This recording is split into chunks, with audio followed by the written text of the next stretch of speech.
बना रही है। बीजेपी कहती है कि हम एक तरीके से अपनी योजनाओं को जनता के सामने रख रहे हैं, उन्हें दोहरा रहे हैं। इसी मौके पर कांग्रेस भी पीछे नहीं रहती, कांग्रेस भी विरोध प्रदर्शन करती है।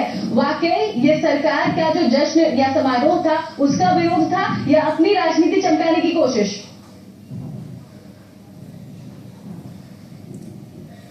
असल में आपने जो सवाल खड़ा किया है उसमें उत्तर अंतर्निहित है कि ये बात बिल्कुल निश्चित है कि राजस्थान सरकार ने जो 1 साल का कार्यकाल का जो जश्न के रूप में मनाया है वैसा कुछ उपलब्धि आम जनता में कहीं परिलक्षित नहीं होती है।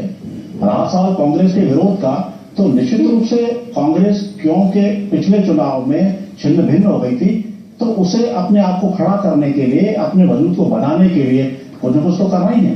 तो निश्चित रूप से कांग्रेस का जो रोल है वो एक राजनीतिक दल के रूप में रोल है, लेकिन वस्तुस्थिति यह है कि 1 साल के अंदर राजस्थान सरकार ने ऐसी कोई बहुत अनोखी उपलब्धि हासिल नहीं की जिसका जश्न मनाया जाता। इस संदर्भ में एक मैं बात कहना चाहता हूं कि जैसे पिछले गवर्नमेंट ने जो काम किया, यदि वो इतना ही खराब था और उसके परिणाम इतने गंभीर आए कि कांग्रेस का सुपड़ा साफ हो गया, उससे ऐसा प्रतीत होता है जैसे कांग्रेस ने प्रदेश का सत्यानाश ही कर दिया हो। लेकिन दूसरी तरफ यदि हम ये माने कि बीजेपी को अपेक्षा से अधिक जो है समर्थन मिला, बहुत आशाएं जगाई गई, बहुत ज्यादा उम्मीदें जगाई गई, तो पब्लिक की अपेक्षाएं बहुत ज्यादा है इस सरकार से।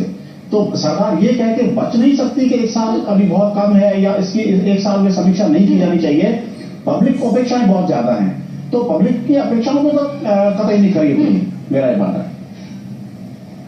बिल्कुल, चलिए इस बात का जवाब ले लेते हैं हम कालूलाल जी से। कालूलाल जी, कांग्रेस ने जो किया वो किया, अपनी ही गलतियों की सजा भुगत रही है कांग्रेस, लेकिन बीजेपी पर जो भरोसा जताया है आम जनता ने, विधानसभा चुनाव से शुरुआत हुई, लोकसभा में अपार जीत, निकाय चुनावों में, अब पंचायती राज चुनाव आने वाले हैं, आप अपनी तैयारियों में जुटे हैं, रणनीतियां बना रहे हैं, लेकिन जो उम्मीदें, जो विश्वास आपने आम जनता में जगाई उस पर